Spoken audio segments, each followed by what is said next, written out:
문제 인식에 대해서는 동기가 중요하다고 말씀드렸죠. 문제 인식. 사람이 문제를 인식하지 못하면 발전이 없지 않습니까? 우리가 세상 살아가는 것 자체도 의사결정에 있어서 가장 중요한 첫 출발점이 문제인식입니다. 문제인식이라고 하는 좀 부족하다 할 때 동기가 더 강화되거든요. 다시 말씀드려서 현실과 이상에 있어 내 현실이 좀 부족하다 할 때 동기가 더 강화되는 거거든요. 문제가 더 인식이 되는 거거든요. 근데 우리는 문제를 회피하려고 하는 사람이 있고 문제를 적극적으로 극복하려고 하는 사람이 있어요. 근데 사실은 우리가 세속에서 성공했다 아니면 내 개인이 성공했다는 사람들의 공통적인 심리적 행태를 보면 그런 문제에 대한 인식이 굉장히 강해요. 그래서 기회인식이 됐건 필요인식이 됐건 굉장히 강해요. 그래서 그런 이제 문제인식이 강하다는 것 자체는 이걸 극복하고자 하는 동기가 강화되는 거죠. 그러니까 여러분들도 지금 여러 가지 문제인식이 있을 거예요. 여러분들 학생이니까 학생으로서의 문제인식이 있을 거예요. 그 다음에 여러분들 이상이라고 하는 것은 여러분들이 이제 대학을 졸업하고 진로를 결정하는 데 대한 여러분들 이상적인 목표가 있을 거예요. 그렇죠? 그 이상적인 목표가 있다 그러면 여러분의 현실에 여러분들을 냉철하게 판단해 보는 거죠. 그게. 그래서 그 괴리가 크다 그럴 때는 여러분들이 문제인식에 대한 확실한 기회인식을 여러분들이 가져야 되는 거죠. 그래서 그걸 극복하고자 하는 욕구, 욕심, 야심, 이게 뭐냐? 바로 동기라는 거죠. 동기라는 거죠. 그래서 문제인식은 동기가 굉장히 중요하다는 것. 우리가 여기서 우리가 이해할 수 있지 않습니까? 그러니까 소비자 행동에서도 문제인식이 아주 중요한 요소고 문제인식 자체가 동기를 유발하는 겁니다. 그게. 그런데 동기를 유발하기 위해서는 가장 중요한 것은 문제 해결의 요건이 되어 있어야 되는 거죠. 그렇지 않습니까? 내가 이쪽에서 저쪽으로 가려면 사다리가 필요한지 돌다리가 필요한지 아니면 육교를 놔야 되는 건지 교량을 놔야 되는지 이게 다 결정해야 요건이 갖춰야 되는 거죠. 그런 요건이 없으면 동기부여가 또 낮아져 버려요. 그러려면 어떻게 해야 되느냐? 한 가지 방법이 있어요. 뭐냐면 내 문제인식은 내가 너무나 잘 알잖아요. 내 현실 상황은. 모르는 사람도 있나요? 다 잘 알지 않습니까? 저도 잘 알고 여러분 잘 알고. 근데 이상이라고 하는 것은 우리가 여러 단계가 있어요. 내가 접근할 수 없는 그런 꿈 같은 이상도 있어요. 그 다음에 내가 노력만 하면 접근할 수 있는 한계치로서의 어떤 이상이 있어요. 그 다음에 또 이건 별로 노력하지 않아도 되는 그런 낮은 수준의 이상도 있어요. 그럼 우리가 어느 이상을 잡아야 되죠? 한계점. 내가 노력하면 저 끝까지는 달성할 수 있겠다 하는 한계점이 바로 내 이상의 라인을 그어야 되는 거죠. 그래야 동기부여가 커지는 겁니다. 너무 큰 걸 해버리면 안 되는 거죠. 그래서 거기에서 여러분들이 이제 문제인식의 중요성을 여러분들이 이해를 하셔야 됩니다. 근데 문제인식의 이제 유형을 한번 보면은요, 이 소비자 행동에서의 문제인식은 이 긴급성이 중요해요. 그게 시간 압박의 정도, 이게 아주 중요합니다, 이게. 그래서 문제인식의 유형에는 이제 일상적 문제, 계획적 문제, 긴급적 문제, 그 다음에 점진적 문제가 발생합니다. 문제 발생이 예상될 수 있는지 여부와 문제 해결의 긴급성에 따라 소비자 문제는 다음과 같이 4가지 유형으로 나눌 수 있다. 문제의 긴급성은 의사결정의 시한을 결정하는 것과 관련이 있다. 문제 해결이 얼마나 신속히 이루어져야 하는가에 시간적 압박의 정도는 의사결정의 시간적 길이에 영향을 주고, 그렇죠? 시간에 촉박하면 빨리 의사결정해야 되겠죠. 이는 의사결정 노력의 강도에 영향을 미치게 되죠. 그러니까 너무 빨리 시간을 주면은 의사결정이 잘못될 수도 있고 하고 나서 후회할 수도 있고, 근데 빨리 결정을 해야 되는 거죠. 그러니까 노력의 강도가 그렇게 들어가지 않는 거죠. 문제가 예상된 것인가의 여부는, 또 문제가 예상되느냐 그 여부는 대체안의 수뿐만 아니라 의사결정 과정이 이용되는 정보의 원천 등에 영향을 미칠 수 있다. 그래서 일상적 문제는요, 여기서 문제인식의 유형입니다. 일상 문제는 어떤 식료품과 같은 편의품이에요. 일상적 문제는 실제적 상태와 이상적 상태 간의 차이가 예상이 되고, 즉 즉각적인 해결이 요구되는 것으로 대부분의 식료품과 같은 편의품의 구매와 관련된 것이 일상적 문제에 해당이 됩니다. 그 다음에 이제 계획적 문제는 여러분들이 이제 방학 때 해외 한번 가겠다든가 하는 거. 이게 이제 계획적 문제죠. 그래서 계획적 문제는 문제 발생이 기대되지만 즉각적인 해결이 필요치 않은 문제들. 예를 들어 이번 방학에 친구들과 해외여행을 가기로 하고 인터넷 정보를 수집하거나 TV 여행 프로그램에 관심을 갖게 되는 거. 문제 발생은 충분히 기대되죠. 해외여행 간다는 데 있어서. 근데 즉각적인 해결이 필요치 않죠. 그게 계획적 문제입니다. 그 다음에 이제 긴급적 문제는 갑자기 비가 와서 우산이 필요한 거. 그런 것 긴급적 문제겠죠. 그러니까 예상되지 않은 문제가 갑자기 발생해 가지고 즉각적인 해결이 요구되는 거. 이제 긴급적인 문제죠. 그 다음에 점진적 문제. 소비자가 예상치 않았으나 점진적 문제. 즉각적인 해결이 필요치 않은 것으로 일반적으로 유행 수용 과정이 이에 해당된다. 예를 들어서 최신 휴대폰이 출시됐다 그러면 당장 문제는 발생되지 않지 않습니까? 그 다음에 즉각적인 해결이 또 필요치 않죠. 근데 추후 이것을 이제 구매 계획을 갖는다 해서 점진적인 문제는 될 수가 있죠. 이런 게 참 많죠. 우리 실생활 속에서요. 그래서 이 네 가지 일상적인 문제, 계획적인 문제, 긴급적인 문제, 점진적인 문제가 있다. 이게 이제 시간 관리의 4상한도 이와 비슷한 게 있어요. 시간 관리의 4상한. 급하거나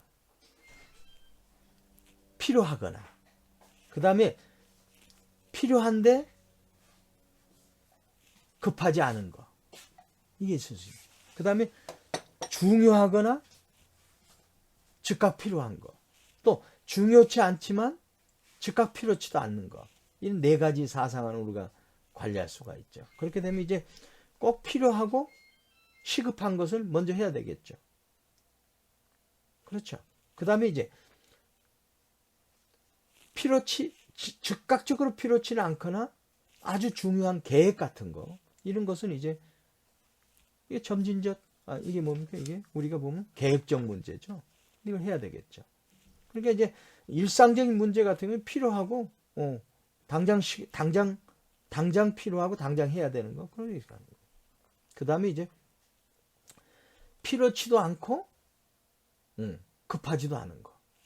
그런 것은 할 필요가 없는 거죠, 사실은. 근데 우리는 그런데 너무 많은 시간을 허비한다는 거죠. 그 다음에 이제 점진적인 건 뭐냐면 장기 계획 같은 걸 세우는 거. 이런 것은 이제 장기적인 재무 관리를 세운다든가. 당장은 필요치 않지만 이게 아주 중요한 거죠, 이게. 그렇게 해서 우리가 시간 관리라든가 우리가 업무라든가 이런 데 있어서 다 이런 일상적인 문제, 계획적 문제, 긴급적 문제, 점진적 문제, 이런 항목과 연계해서도 우리가 생각해 볼 수 있다. 저는 이렇게 판단이 됩니다. 그 다음에 이제 문제인식 유발 상황은 상황이 바뀌었다든가, 이 법률적으로도 보면은 상황 변경의 원칙이 있어요. 그게 뭐냐면 애초에 발생된 상황이 계약이라든가 이런 상황이 바뀌었을 때에는 그 계약 자체가 문제가 있다고 보는 거예요. 상황 변경의 원칙이에요. 그 다음에 신의성실의 원칙이 있죠. 그건 뭐냐면 기본적으로 계약에는 신의성실, 서로 신의로서 지켜야 할 의무가 있는 거예요. 그게 어긋나면 계약은 파기하게 되고 신의성실 위반하는 사람이 지게 되는 거죠. 이 두 가지가 민법에서는 중요해요. 신의성실 원칙하고 상황 변경의 원칙하고. 여러분들이 계약서를 쓸 때 상황 변경을 누가 초래했느냐, 신의성실을 누가 위반했느냐, 여기에 따라서 계약에 대한 결과에 대해서 파기의 책임이 주어진다는 거 중요합니다. 거기서 여기다 비슷한 내용이에요. 상황의 변화, 뭐 제품 고갈, 불만족, 뭐 마케팅 활동 이렇게 보는데 한번 볼까요? 상황의 변화는 의사결정 문제는 종종 우리 삶을 둘러싸고 있는 상황의 변화에서 발생한다. 예를 들면 어떤 직장인이 다른 지역으로 발령을 받게 되면 그 지역에 거주하기 위한 주택과 관련된 문제를 인식하게 될 것이다. 그렇죠? 그래서 가족 특성의 변화도 문제인식의 중요한 요인으로 작용한다. 뭐 자녀가 태어났다든가. 그렇죠? 그러면 이제 부모들은 자녀를 위한 음식이라든가 옷, 가구, 장난감에 대한 필요성을 느끼게 되죠. 이제 문제인식이 유발되는 거죠, 이게. 그래서 이건 이사의 경우, 뭐 자녀 출생의 경우, 상황의 변화. 그 다음에 이제 문제인식을 유발시키면 제품이 고갈된 거.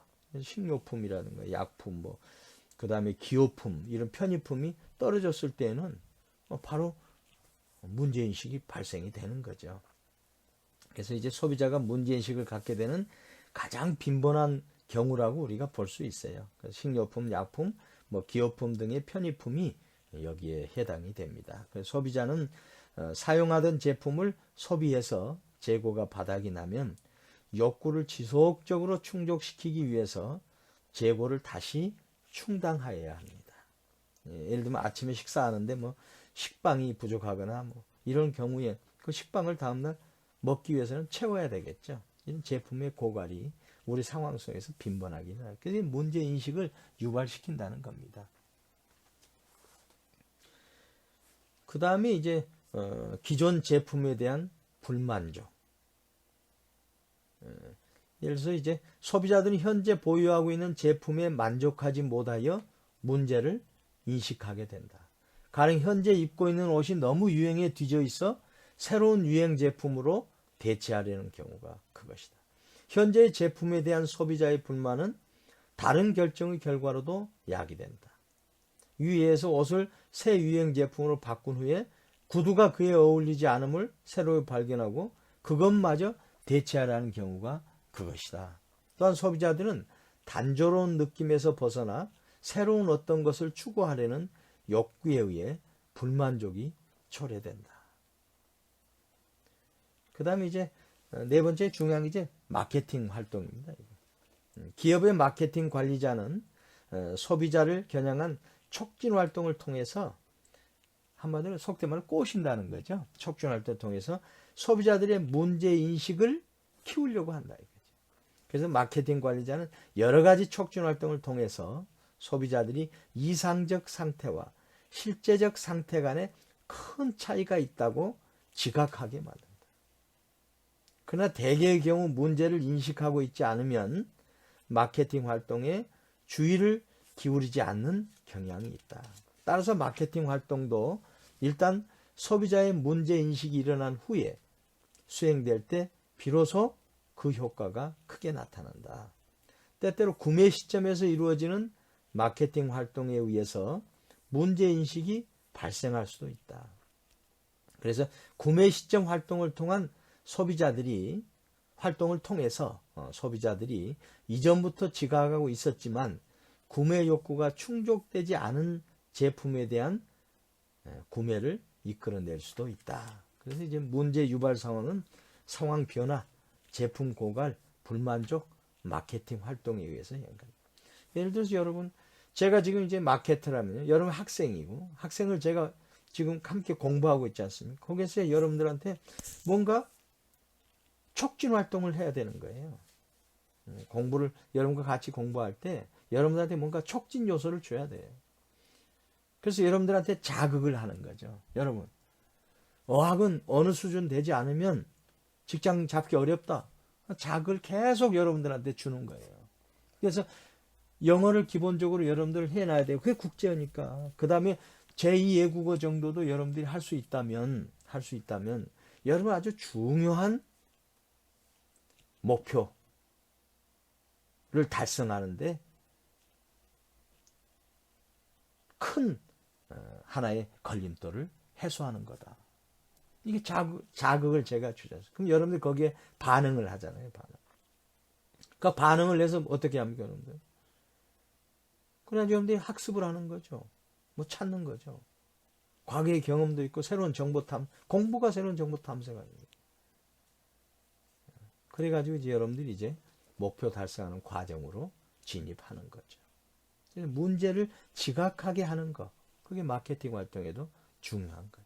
그래서 문제인식을, 상황의 변화, 그냥 중요하죠. 여러분 상황이 굉장히 많이 바뀔 수가 있어요. 그렇지 않습니까? 그 상황을 극복하기 위한 노력, 거기서 문제인식이 커지는 거예요. 그래서 우리가 안주하지 말라 그러잖아요. 그냥 지금의 내 있는 모습에 안주한다면 문제인식이 발생될 수 없는 거죠. 그렇지 않습니까? 그래서 이런 문제인식도 동기부여하는데 아주 중요하다 하는 걸 여러분들이 다시 한번 인식했으면 좋겠습니다. 이렇게 문제인식이 되면 그 다음에 어디로 간다고 그랬습니까? 정보 탐색이라 그래요. 정보 탐색은 이제 내적 탐색과 외적 탐색이 있어요. 한번 보죠.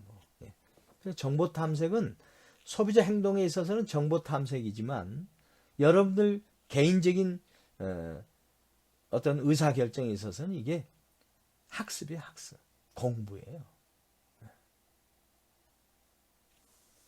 그래서 일단 문제인식이 유발되고 나면 소비자들은 욕구 충족을 통한 문제 해결을 위해서 정보 탐색을 하게 된다. 의사결정의 두 번째 단계인 정보 탐색은 기억 속에 저장된 지식의 활성화 혹은 외부 환경으로부터의 정보의 획득으로 정의할 수 있다. 이러한 정보는 정보 탐색이 내적 탐색과 외적 탐색으로 구분되는 것을 의미한다. 그렇죠? 근데 기억 속에 저장된 지식이 없다면 활성화가 되겠습니까? 안 되죠. 그러니까 문제인식을 했다 할지라도 내게 주어져 있는 그런 기억 속에 저장된 지식이 활성화가 안 돼 있으면 동기부여가 떨어지는 거죠. 결론은. 그래서 이 정보 탐색도 굉장히 중요한 요소다. 그래서 이제 브랜드를 하고 제품의 속성을 얘기하고 평가하고 경험하고 하는 게 다 정보 탐색 과정 속에서 일어나는 겁니다. 그럼 내적 탐색을 한번 봅시다. 이는 소비자가 문제인식을 경험한 후에 일어나는 첫 번째 단계가 바로 내적 탐색입니다. 그래서 구매 사항과 관련하여 기억 속에 저장된 정보를 회상하고 다시 한번 생각한다는 거예요. 검토하는 정신적 과정으로 소비자 입장에서는 구매 의사 결정을 위해 매우 중요한 전략으로 간주된다. 예를 들어 한 친구에게 특정 커피 전문점에 대해 부정적인 말을 했다면 이는 그 기억 속에 저장되어 있다가 그 커피 전문점을 이용하려고 할 때 친구의 태도에 부정적으로 작용할 수도 있다. 소비자는 기억 속에 저장되어 있는 상태에서 주어진 문제의 해결을 위해 회상될 수 있는 어떤 태도, 정보, 과거의 경험에 의존하게 된다. 이런 회상은 즉각적으로 일어날 수도 있고, 그렇죠? 점진적으로 일어날 수도 있다. 내적 탐색의 원천이 되는 기억 정보는 과거 적극적인 활동을 통하여 획득한 경험 정보와 환경으로부터 수동적으로 흡수된 정보 두 가지 유형으로 나누어진다. 전자는 통상 과거의 의사결정 경험에서 얻어지게 되며 후자는 돌발적 사건이나 저관여 학습에 의해 얻어지게 된다. 그래서 일반적으로 내적 정보 탐색의 정도를 결정하는 중요한 요인에는 기억 속에 저장된 정보의 양이죠, 양. 정보의 양. 그 다음에 그 정보의 적합성. 사실 얼마나 부합되느냐 하는 거죠. 그 다음에 의사결정자의 갈등 수준 등이 있다. 대체로 기억 속에 저장된 관련 정보가 많을수록 그 정보의 적합성이 클수록 내적 탐색의 정도가 커진다고 볼 수 있습니다. 만약 내적 탐색에서 충분한 정보가 인출되었다면 외적 탐색은 필요 없는 거죠. 그러나 내적 탐색이 불충분하거나 이전 구매의 결과에 만족하지 못하면 소비자들은 외부로부터 추가적인 정보의 수집을 필요로 한다. 그래서 정보 탐색에 있어서는 가장 먼저 일어나는 단계가 뭐라고요? 내적 탐색이다. 그 다음에 내적 탐색은 뭡니까? 저장된 정보의 양이나 그 정보의 적합성이나 의사결정자의 갈등 수준에 따라서 내적 탐색의 효용성 내지는 필요성이 커지게 된다. 그래서 만약 내적 탐색이 다 충분히 의사결정하는데 됐다 그러면 외적 탐색은 필요가 없다. 이렇게 우리가 보는 겁니다. 그래서 내적 탐색의 형태를 한번 보면은요. 내적 탐색은 기억으로부터 인출되는 정보의 형태. 그러니까 기억으로부터 장기 기억으로부터 인출되는 겁니다. 형태는 브랜드. 중요합니다. 그 다음에 속성. 그 제품의 속성이 뭐냐? 어떻느냐? 그 다음에 평가. 사용해본 평가가 어땠는가? 내가 한 그 평가에 대한 경험이 뭔가? 이게 있어요. 내적 탐색 형태는. 그래서 브랜드는 의사결정에 큰 영향을 미치는 내적 탐색의 중요한 측면이다. 소비자들은 이용 가능한 모든 브랜드를 기억하는 것이 아니라 환기상표군 혹은 회상상표군으로 알려져 있는 뒷장에 설명드리겠습니다. 다음에 알려져 있는 2개에서 8개 정도의 브랜드를 회상한다. 예를 들면 탄산음료 브랜드를 내적 탐색한다고 가정할 때 시장에는 수십 개의 브랜드가 제공되죠. 근데 대부분의 소비자들은 2개에서 한 8개 정도의 브랜드만을 회상한다는 거죠.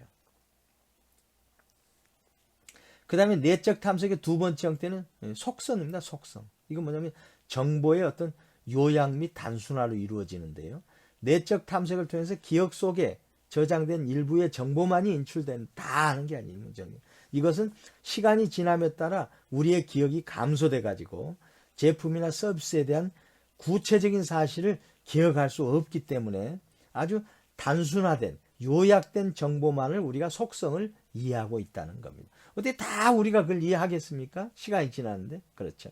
그 다음에 세 번째 이제 평가입니다. 이건 속성과 관련된 세부적 정보에 대한 기억은 시간이 지남에 따라 감소하기 때문에 그렇죠. 특별한 속성 정보보다는 전반적인 평가나 태도를 기억하는 게 훨씬 쉽다. 그래서 우리는 이제 평가에 있어서 좋다 나쁘다로 이렇게 평가가 되는 거죠. 그게 훨씬 쉽게 우리가 내적 탐색의 형태로 나타난다 하는 거죠. 또한 이러한 평가는 브랜드와 강력한 관련성을 형성하는 경향이 있다. 그러니까 연상화해가지고 범주화해가지고 이것을 우리 스키마 속에 기억한다 이겁니다. 그렇죠?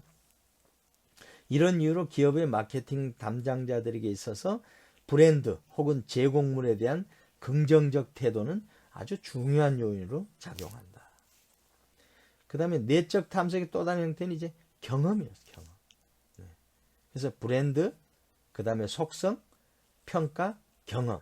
내적 탐색은 기억으로부터 경험의 회상이나 경험과 관련된 효과와 관련이 있다. 경험은 보다 생생하고 현저할수록 혹은 빈도가 많을수록 회상될 가능성이 높다. 그러니까 이런 내적 탐색하는 데서도 이런 게 다 우리 머릿속에는 하나하나 구분돼서 입력되어 있는 게 아니고 연상화 작용에 의해서 스키마로서 기억된다. 노드와 링크를 통해 가지고 다 연결이 돼 있다. 근데 그 중에서도 이 평가나 경험이 중요하지만 이걸 받쳐주는 게 브랜드다. 속성이라고 하는 것은 너무 다양하기 때문에 어떤 정보의 요약이나 단순화해서 우리가 기억한다. 근데 이런 내적 탐색에 있어서 중요한 게 뭐냐? 정보에 지각된 정보의 양이 많아야 되겠죠. 정보의 적합성이 있어야 되겠죠. 그럴 때 내적 탐색이 강화된다 하는 내용입니다. 그럼 우리가 이제 내적 탐색과 이제 브랜드가 중요하다고 그랬으니까, 그럼 이제 내적 탐색과 브랜드 인지도를 한번 우리가 보겠습니다. 이번 내적 탐색과 브랜드 인지도. 소비자가 내적 탐색을 한다는 것은 과거의 경험을 통한 기억 속에서 저장된 정보를 인출하는 과정을 의미한다. 장기 기억 속에 있는 것을 운용 기억 속에서 인출하는 거죠. 앞에서 언급했듯이 내적 탐색의 형태는 브랜드, 속성, 평가, 경험의 4가지가 있다. 이 중에서 브랜드는 내적 탐색의 가장 주된 대상이자 나머지 3가지 형태와 깊은 관련성을 가지고 있다. 그렇죠? 그러니까 연상작할 때 브랜드 속에 나머지 속성, 평가, 경험이 다 들어가 있다는 거죠. 그래서 키워드는 뭐다? 브랜드다는 거죠. 소비자들이 내적 탐색을 한다는 것은 브랜드 혹은 브랜드가 보유하고 있는 속성, 브랜드에 대한 평가, 브랜드와 관련된 과거 경험을 회상하는 것이다. 이렇게 이제 이해하면 됩니다. 그래서 브랜드 인지도는 소비자가 특정 제품군에 관해서 생각할 때 특정 브랜드를 인식하거나 회상할 수 있는 정도를 말합니다. 브랜드 인지도는. 회상을 못하면 안 되죠. 그러니까 머릿속에서 인출이 안 되면 안 되는 거죠. 그게 이제 그 회상. 그 다음에 브랜드를 인식하지 않으면 안 되지 않습니까? 그래서 인식하고 회상하는 정도를 브랜드 인지도로 한다 이거죠. 그래서 특정한 브랜드에 대한 회상이 높다는 것은 그 브랜드가 시장에서 높은 수준의 브랜드 인지도를 형성하고 있다는 것을 나타낸다. 그렇죠. 예를 들어서 뭐 삼성전자 그 브랜드 인지도가 굉장히 높죠. 높다는 것은 시장에서 높은 수준의 브랜드 인지도를 형성하고 있고 소비자들이 어떻게 보면 가장 높은 브랜드로서 인식하고 있다는 걸 의미하죠. 그래서 우리가 이제 그림 한번 보시죠. 그림 8-3 브랜드 인지 피라미드를 제가 그려놨는데 아주 이게 중요합니다. 중요합니다. 한번 보시죠. 맨 밑에는 이제 무인지, 인지가 안 되는 거죠. 브레인. 그래서 unaware of brand에서 브랜드 몰라요. 그 브랜드는 브랜드인입니다. 그 다음에 이제 두 번째 이제 브랜드 제인이 있습니다. 브랜드 recognition. 다시 한번 끄집어내는 거죠. 제인. 브랜드 제인. 이게 뭐냐면 이제 보조 회상이라 그래요. 좀 더 설명드려요. 보조 회상. 이해하세요. 그냥 그림을 보고 이해하세요. 보조 회상. 보조 인지죠. 보조 인지. 그건 뭐냐면 먼저 브랜드를 얘기해 줍니다. 너 예를 들어 안 봤어? 알아? 그러면 알아 몰라 할 때 안다. 이 제인 끌어들이는 거예요. 그래서 이제 안 봤어? 알아? 하는데 이게 이제 보조 회상을 통해서 브랜드 제인 보조 회상이라고 합니다. 그 다음에 또 뭐냐면 브랜드 회상이 있어요. 이것은 보조받지 않고 여러분 음료수 중에 대표적인 브랜드 뭐가 있죠? 그럼 이제 거기에 이제 코카콜라, 뭐 암바사, 뭐 하는 것 내 머릿속에 있는 2개에서 8개 정도의 그런 브랜드를 탁 끄집어내는 거 그게 이제 브랜드 회상이에요. 브랜드 회상이 된 이 제품 브랜드가 사실은 우리 기억 속에 잘 저장이 돼 있는 거죠. 근데 브랜드 제인은 무인지보다는 낫지만 이건 보조적으로 너 안 봤어 알아? 할 때 이제 이해하는 거. 그게 이제 브랜드 제인이라고 하는 거. 브랜드 회상. 음료 중에 대표적인 브랜드가 뭐야? 그래서 내가 끄집어내는 거. 브랜드 제인은 남이 끌어낸 거죠. 안 봤어 알아? 하는 식으로. 그 차이 굉장히 큰 차이가 납니다. 그 다음에 맨 위에 보면 최초 상기 top of mind recall 마음속에서 가장 먼저 드러나는 거. 이게 그 중에 탑. 이 브랜드 회상 중에 뭐가 탑이야? 뭘 너는 제일 머릿속에 처음에 생각나? 그러면 이제 그게 바로 여러 제품 중에 나는 이 브랜드야 하는 게 바로 최초 상기. 이게 가장 중요한. 그래서 마케터들이 어떻게 하면 브랜드 해상 속에 기억시킬까? 그래서 거기서 최초 상기 브랜드를 만들까 하는데 노력해서 그게 바로 내적 탐색에 있어서 브랜드가 그만큼 중요하다는 거죠. 이 네 가지 피라미드 형태요. 제가 정리한 이 그림을 좀 충분히 잘 숙지하시기 바랍니다. 그래서 이제 여기 이제 이런 이제 브랜드 인지된 광고도 뭐 여러 가지가 있는데 브랜드 회상과 브랜드 선택 간에는 굉장히 긍정적 관련성이 존재한다고 봐요. 실제 그렇죠, 여러분. 근데 아는 브랜드가 드러나는 거 그것 자체를 살려고 하지 모르는 브랜드를 살려고 하겠어요. 그렇지 않습니까?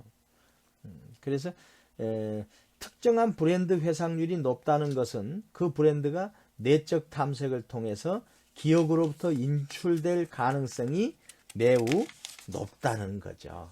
높다는 거죠.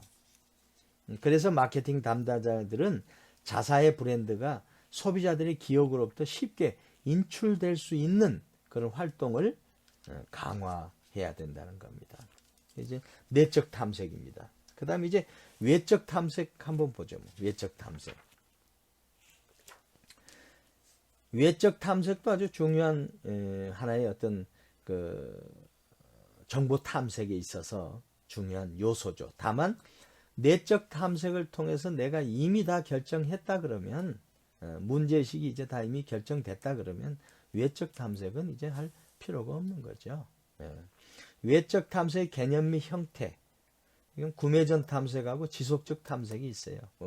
내적 탐색이 불충분하였다고 판단하여 외부로부터 추가적인 정보를 수집하는 것을 외적 탐색이라 한다. 그래서 외적 탐색은 기억을 회상하는 내적 탐색에 추가해서 다른 정보 원천으로부터 정보를 획득하는 과정이라고 할 수 있다. 내적 탐색에 추가하는 겁니다. 소비자들은 광고를 비롯하여 주변 지인이나 판매원, TV, 신문, 인터넷, 모바일 등의 다양한 외부 정보 원천으로부터 제품 선택과 관련한 정보들을 확인한다. 그러나 대안이 될 수 있는 브랜드는 많지만 소비자들이 인식하는 브랜드는 한정돼 있다.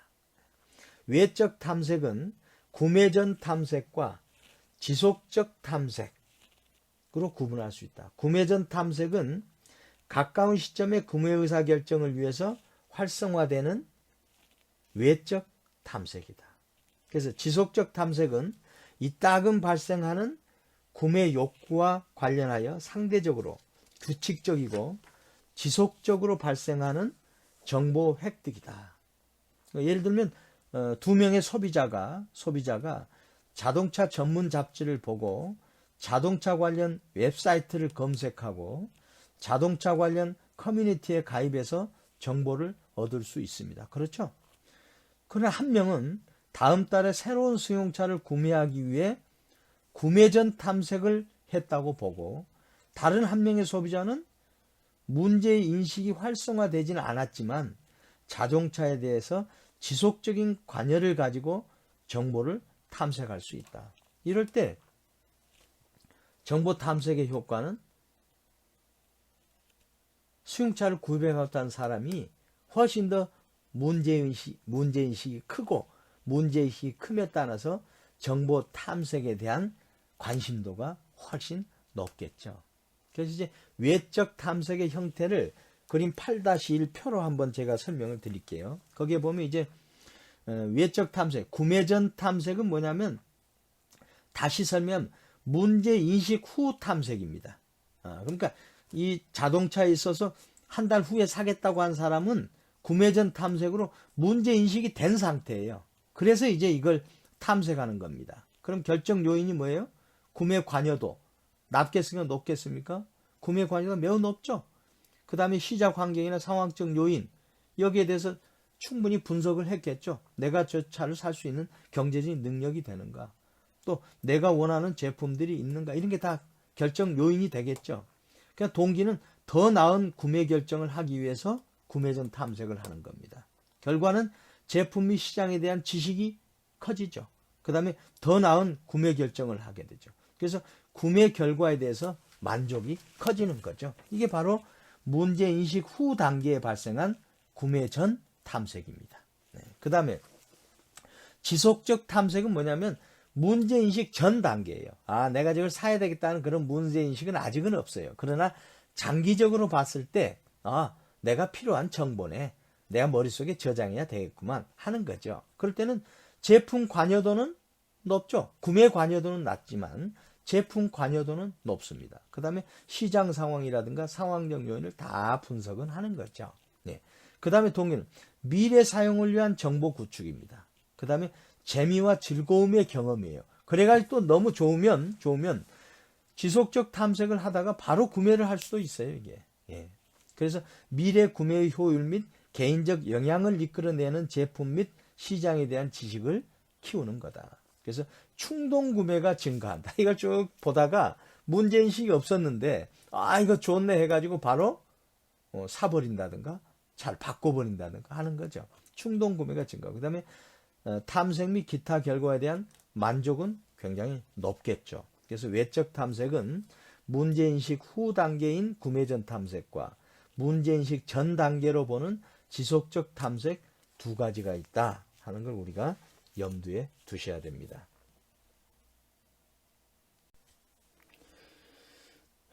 요즘 화두로 떠오르는 단어 중에 여러분들이 가장 머릿속에 떠오르는 회상 용어가 뭡니까?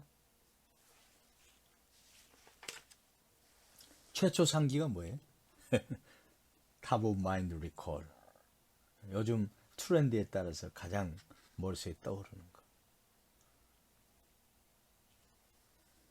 그럼 몇 가지 있을 수 있겠죠? 그럼 떠오르는 거. 그게 회상이죠, 회상. 그럼 제가 여러분들한테 이거 알아? 그럼 여러분들이 죄인이 되겠죠. 근데 보면 이제 가장 떠오르는 용어가 뭔가 내가 했을 때 untact, 비대면. 여러분들 그거 생각했습니까? 제가 여러분들 비대면 알아?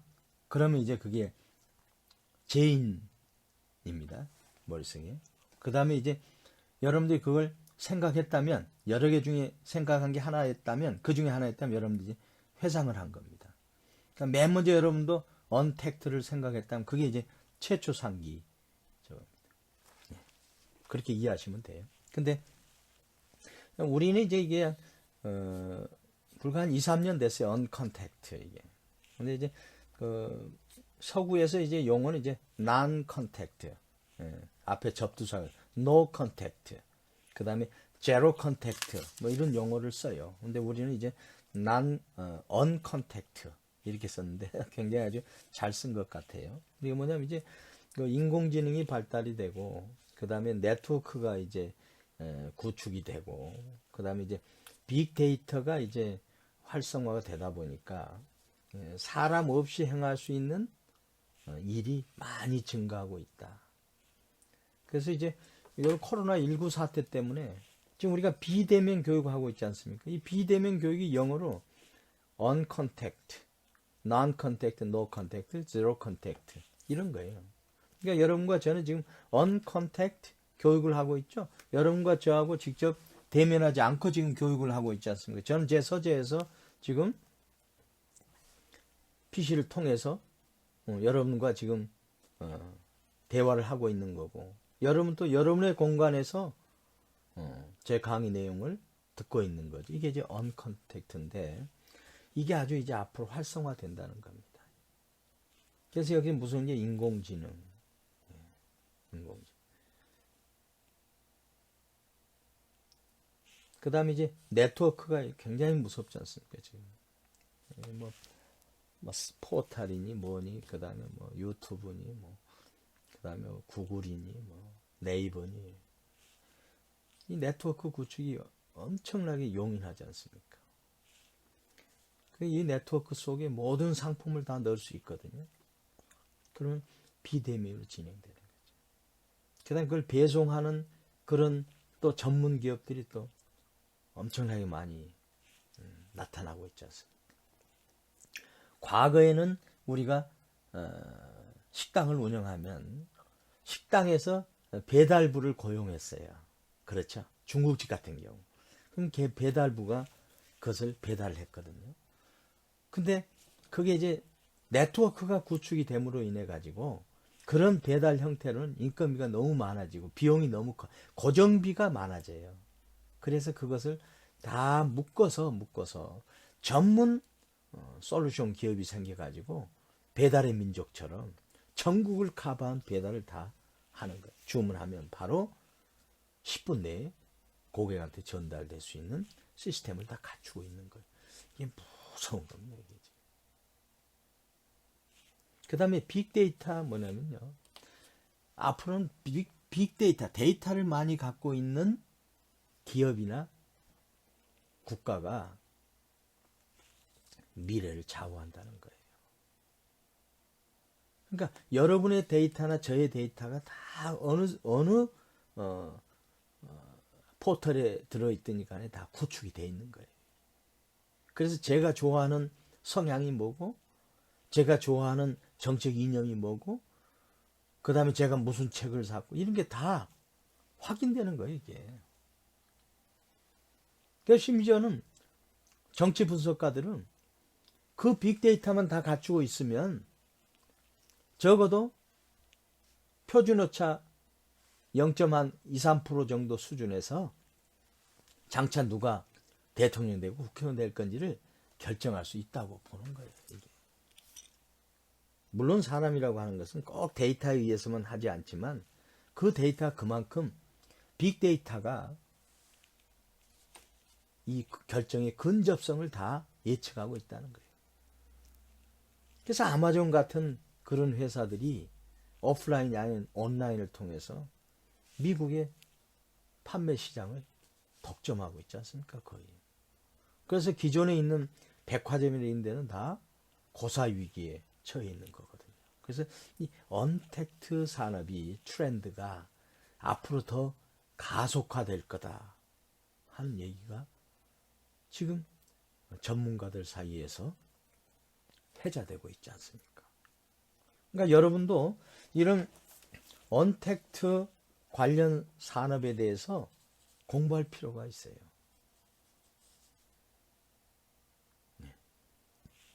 그래서 지금 죄송합니다. 이게 시작이기 때문에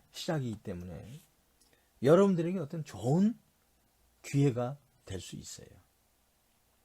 이제 그러려면은 제가 봐서는 이제 강조하죠. ICT 관련해서 Information, Communication, Technology 이와 관련된 사안 지식을 우리가 많이 선점을 해야 돼요. 그래서 저는 이제 앞으로는 이제 이 컴퓨터라든가 인터넷이라든가 이와 관련된 부수 그 도구라든가 이런 데 대한 어떤 지식을 많이 가지고 있지 않으면 정말 앞으로의 삶에 있어서 앞서가는 자리에 가기가 어렵겠다 하는 생각을 해요. 왜냐하면 이제는 머리가 하는 게 아니고 컴퓨터가 하니까요. 근데 그 컴퓨터는 다 전문가들이 만들어 놓은 거 어떻게 운영하느냐의 문제지 내가 거기에서 뭘 개발하는 게 아니지 않습니까? 그러니까 어떻게 보면 그게 기회일 수도 있을 것 같아요. 그래서 여러분들도 제가 이제 탐색 과정에서 좀 내용과 좀 벗어난 얘기를 많이 했는데요. 이 언컨택 산업이 앞으로 굉장히 유망할 것 같다. 거기서 여러분들도 한번 관심을 가지고 정보 탐색을 한다면 여러분들에게 좋은 성과로 이어질 수 있겠다 하는 게 제가 생각나서 말씀을 드렸습니다. 정보 탐색 과정에 영향을 미친 요인들을 보면은요, 보면 이제 제품 비용과 편익이 있겠죠. 비용 편익. 먼저. 그 다음에 이제 제품이 있겠고요. 그 다음에 이제 관여도. 그 다음에 얼마나 위험성이 있는가, 지각된 위험. 그 다음에 이제 경험과 지식의 정도, 그 다음에 신념과 태도, 이런 식으로 한 6개 정도로 나눠서 설명할 수가 있습니다. 5개네요. 비용과 편익 하나, 제품의 유형 하나, 관여 및 지각된 위험 셋, 그 다음에 경험과 지식의 정도, 그 다음에 신념과 태도, 하나하나 우리가 보도록 하겠습니다. 소비자의 정보 탐색 과정에 영향을 미치는 요인들은 의사결정의 속성, 의사결정의 특성, 그리고 기타 요인들로 구분될 수 있다. 먼저 비용과 편익. 소비자가 특정 제품을 구매하기 위한 정보 수집 정도는 소비자가 지불하게 되는 비용과 편익에 의해서 영향을 받는다. 그렇죠? 그래서 소비자들은 탐색 활동에 있어서 한계 원칙을 적용하는 경향이 있다. Principle of marginality, the principle of marginality 적용하는 경향이 있다. 즉, 정보 탐색으로부터 얻게 되는 편익이 투입되는 비용보다 더 크다고 지각할 때 외적 탐색 활동이 이루어진다. 내가 100원을 투입했는데 내가 150원의 만족을 느낄 수 있다. 그러면 이건 외적 탐색을 활발히 하는 거죠. 그래서 탐색으로부터 얻게 되는 편익에는 우선 더 나은 구매 결정을 할 수 있게 된다는 것을 들 수 있다. 편익에는 더 나은 구매 결정을 내가 할 수 있다. 그런 편익이 있다는 거예요. 그 다음에 두 번째는 즐거움이에요. 즐거움. 순전히 쇼핑에서 오는 즐거움. 이것도 편익이에요. 그러니까 정보 탐색을 통해서 탐색 이전보다 더 나은 제품 특성이라든가 서비스, 가격의 구매를 할 수 있다는 생각을 하는 것, 이것 자체가 아주 좋은 편익이다 이거죠. 더 나은 구매 결정을 내가 할 수 있어. 편익. 그 다음에 즐거움. 그 다음에 이제 반대로 탐색 활동에는 뭐가 필요하냐? 비용이 수반돼, 비용이. 그래서 외적 탐색 관련된 비용은 금전적 비용을 비롯해서 내가 그 탐색하는데 소요되는 시간, 노력 정도, 그 다음에 불편함, 이런 게 다 합해가지고 비용과 편익을 고려해서 탐색 과정에 영향을 미친다. 외적 탐색에 이러한 편익과 비용이 영향을 미친다. 그 다음에 이제 제품의 유형이 있어요. 유형. 전에 한번 제가 제품의 유형에 대해서 말씀하셨죠. 편의품이 있고, 뭐 선매품이 있고, 전문품이 있다. 이건 정보 탐색의 정도입니다. 이건 뭐냐면 정보 탐색의 정도에 굉장히 중요한 영향을 미치는 게 제품의 유형이다. 편의품, convenience goods. 이것은 소비자들이 최소한의 노력으로 빈번하게 그리고 즉각적으로 구매하기 때문에 정보 탐색에 투입되는 비용이 상대적으로 낮죠. 이건. 예. 편의품, shopping goods. 편의품, 선매품은 저값성이라든가 가격, 스타일 등을 비교해서 구매하는 제품으로 편의품보다 더 많은 정보 탐색이 필요하죠. 그 다음에 전문품, 스페셜리티 goods. 이것은 특별히 구매 노력을 기울여야 합니다. 이거 전문품이기 때문에. 그래서 다른 제품보다 더욱 많은 정보 탐색이 요구됩니다. 또한 제품의 차별화 정도도 정보 탐색에 영향을 미치는 중요한 요인입니다. 죄송합니다. 또한 제품의 차별화 정도도 정보 탐색에 영향을 미치는 중요한 요인이라고 제가 말씀을 드렸고, 만약 소비자들이 모든 브랜드들이 본질적으로 차이가 없다고 믿는다면 정보 탐색의 필요성은 높아지겠습니까? 낮아지겠습니까? 낮아지게 되는 거죠. 그러니까 제품의 유형도 편의품이냐 선매품이냐 전문품에 따라서 외부 탐색에 있어서 매우 중요한 영향을 미친다. 그 다음에 이제 관여 및 지각된 위험. 관여는 이제 관심이죠. 지속적 탐색을 할 거냐 말 거냐. 지각된 위험은 이제 불확실성에서 오는 거죠. 이게. 그러면 자, 정보 탐색은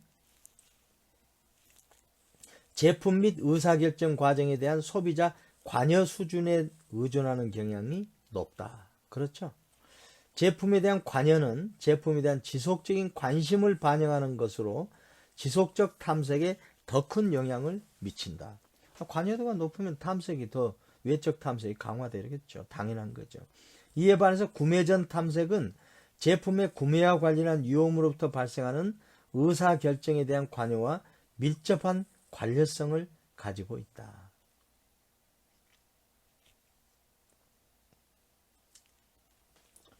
이런 지각된 위험도가 클수록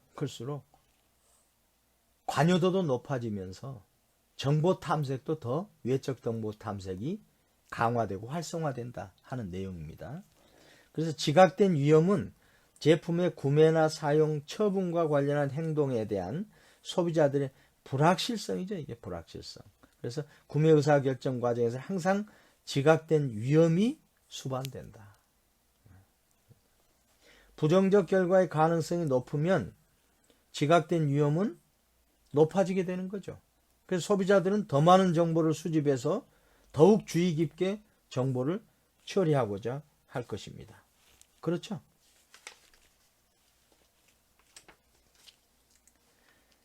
그래서 이제 위험은 크게 5가지 유형으로 우리가 구분할 수가 있습니다. 뭐냐면 첫째, 금전적 손실과 관련된 재무적 위험이 있겠죠. 재무적 위험. 그래서 이것은 이제 제품의 구매나 사용, 처분과 관련된 행동이 잠재적으로 재무적 손실을 가져다 줄 것을 지각하는 정도죠. 그런 손실이 없다 그러면 좋겠지만 그런 위험도가 크면은 더 많은 정보 탐색을 하게 되는 거 아닙니까? 그 다음에 이제 물리적 위험은 이제 제품 및 서비스가 건강이나 안전에 해가 될 것으로 이게 건강에 좋을까 나쁠까? 안전에 좋을까 나쁠까? 이러는 거죠. 그 다음에 이제 기능적 위험은 소비자가 기대하는 제품 및 서비스 성과에 대한 분석. 그러니까 이 성과가 제대로 날까? 내가 이제 그 피부 고치는 화장품을 썼는데 이게 제 피부가 고쳐질까? 하는 것에 대한 이제 기능적 위험이죠. 그 다음에 사회적 위험은 제품의 구매 및 사용, 처분으로부터 발생할 수 있는 사회적 지위에 대한 잠재적 위험이죠. 이건. 그러니까 남의 눈치 봐서 이거 샀을 때 무슨 문제가 발생되지 않을까? 하는 거 그런 거죠. 마지막으로 심리적 위험은 제품 및 서비스가 소비자의 자아 개념에 부합하지 않거나 잠재적으로 부정적 감정을 유발하게 되는 정도. 이게 이제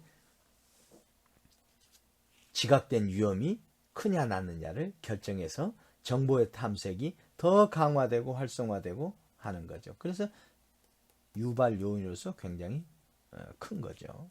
그 다음에 네 번째, 경험과 지식의 정도. 제품에 대한 소비자의 과거 경험과 학습된 정보의 양과 본질이 탐색의 범위에 영향을 미치는 중요한 요소죠. 그렇죠. 당연하죠. 그래서 소비자가 직면한 문제와 유사한 상황에서 만족을 얻은 경험을 갖고 있다면 정보 탐색의 정도는 제한되죠. 적어지겠죠.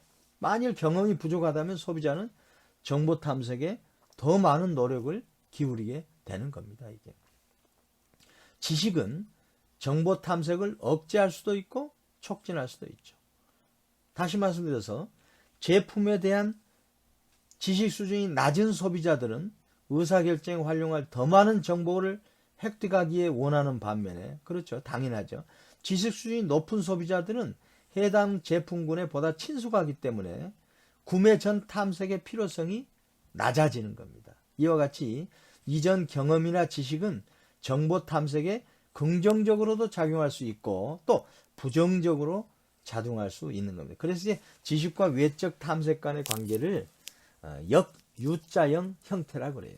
너무 지식 정도가 높으면 정보 탐색에 부정적으로 작용한다는 거고, 지식 수준이 낮으면 역으로 정보 탐색이 더 외적 탐색이 강화된다. 그러니까 역유자형이다. 이렇게 보는 겁니다. 그 다음에 이제 중요한 이제 신념과 태도. 구매 행동과 마찬가지로 탐색 행동 또한 소비자들의 신념 및 태도에 영향을 받는다.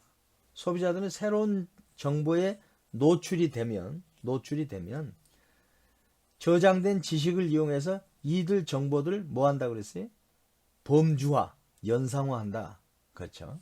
그러나 어떤 정보가 이전의 경험이나 학습을 통해 형성된 신념이나 태도와 불일치하면 소비자들은 부조화를 해소하기 위해서 정보 탐색 활동을 하게 된다. 무슨 말인지 이해하시죠? 그러니까 부조화가 발생됐을 때는 부조화를 해소하기 위해서 정보 탐색을 더 강화하는 거예요. 그러나 때때로 기존의 신념이나 태도를 유지하기 위해서 불일치 않은 정보를 배제해버릴 수도 있어요. 아예 그 정보 탐색을 끊어버리고 그걸 안 해버릴 수도 있다 이거죠.